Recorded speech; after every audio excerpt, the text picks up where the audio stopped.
In a recent meeting with the top executives of public and private sector banks, RBI Governor Satyakanta Das emphasized the necessity for banks to bolster their defense against digital frauds.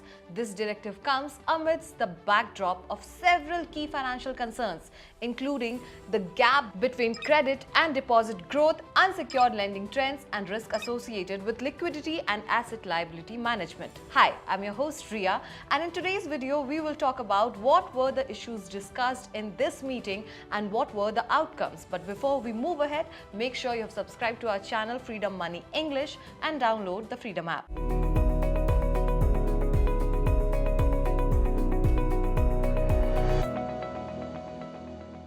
One of the primary issues discussed during the meeting was the substantial gap between the credit and the deposit growth. According to the latest data from the Reserve Bank of India (RBI), credit growth is at 19.2%, while the deposit growth lags at 12.6%. This gap, accumulated by the HDFC Bank merger, poses significant challenge for the financial stability. The disparity indicates that the banks are lending more than they are gathering in deposit, which could lead to potential liquidity issues. The RBI has also taken steps to address the rapid growth in unsecured lending. In November of the previous year, the central bank increased risk weight for unsecured loans to moderate the growth. Unsecured loans which lack collateral backing pose a higher risk to the banks, especially if there is a dilution in underwriting standards and proper appraisals. This move by the RBI has led to a moderation in the growth of unsecured credit, ensuring that the banks adopt more prudent lending practices. In addition to the financial risk, Governor Das highlighted the critical need for robust cybersecurity measures. With the increasing resilience on digital banking, the threat of cyber attacks and digital fraud has gone exponentially high. Das emphasized the importance of strong cybersecurity controls and an effective management of third-party risk to safeguard the banking ecosystem. He specifically pointed out the issue of mule accounts, which are often used in the fraudulent activities to launder money or facilitate illegal transactions. Digital financial fraud encompasses a range of illicit activities conducted through online platforms to steal money or sensitive information. Common methods include phishing, identity theft, and unauthorized or illegal transaction. The advent of mobile banking, digital wallets, and online shopping has made it easier for the fraudster to execute these scams. The complexity and frequency of these cybercrimes necessitate enhanced investigation strategies to protect consumers and maintain the integrity of the financial system.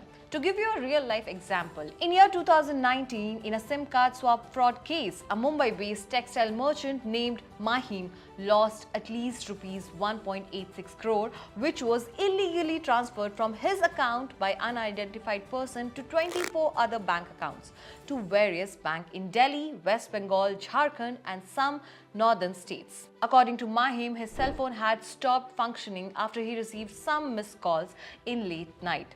Next morning, he found that his bank account, which was with the cooperative bank and whose details were linked to his mobile phone, had been emptied during the night after those missed calls. At least rupees 1.86 crore was fraudulently transferred from his account through RTGS, NEFT, and the bank managed to bring back only 20 lakh rupee amount. During the investigation, it came to the light that the fraudster had managed to clone the businessman's SIM card and transfer the money to his multiple bank accounts illegally. Well, we understood by an example about the intensity of the online fraud, but the question is, what are the factors contributing to the surge of digital financial frauds? Well, to answer these questions, there are several factors that contributes to the surge in digital financial frauds, especially in India. Number one, increased internet penetration. With more people accessing the internet, the potential target base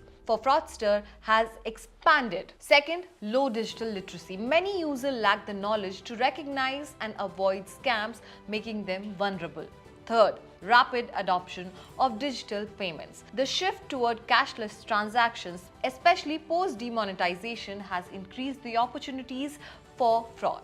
4. lack of robust security measures. Some financial institutions and online platforms have inadequate security protocols, making it easier for the fraudster to exploit vulnerabilities. To combat such digital fraud effectively, thus urge banks to intensify their customer awareness and education initiatives. Educating customers about the potential risk and signs of frauds can significantly reduce the number of successful fraudulent attempts. The enforcement of these stringent penalties for offenders can act as a deterrent. This proactive approach not only protects the customers but also enhances the overall security posture of the banking sector. Next, strengthening governance standards and risk management practices was another key focus of the meeting.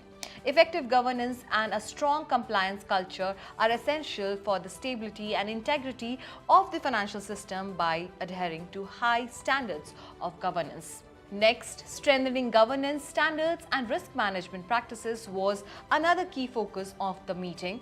Effective governance and a strong compliance culture are essential for the stability and integrity of the financial system. By adhering to this high standard of governance, banks can better manage risk and ensure that they are well prepared to handle any sort of financial challenges. The discussion also covered the increasing use of rupee for cross-border transaction and the role of banks in supporting innovation activities. Promoting the rupee in international transaction can enhance its global acceptance and reduce dependency on foreign currencies. Additionally, banks' participation in innovation projects, especially those initiated by the central banks, can drive advancement in financial technologies and services. Despite the challenges, thus acknowledge the high resilience and strength of the banking sector.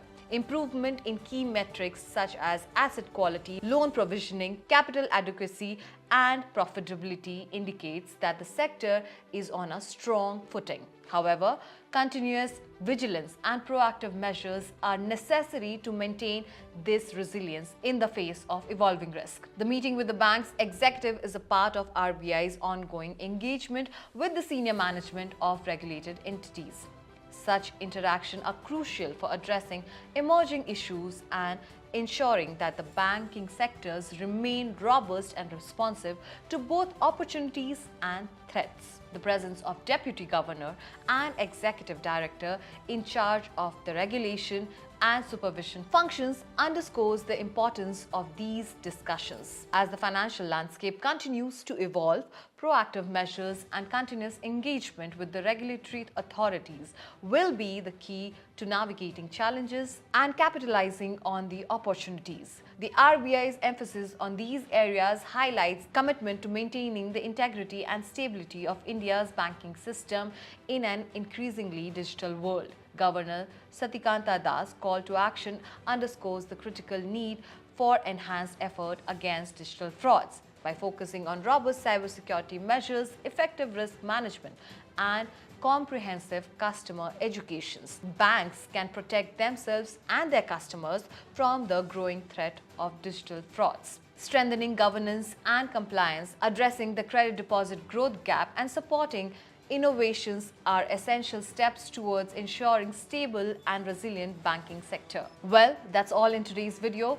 Hope you enjoyed this video. Make sure you share this with your friends and family. Subscribe to our channel Freedom Money English and download the Freedom app for more such financial tips. This is your host Riya. Take care. Bye-bye.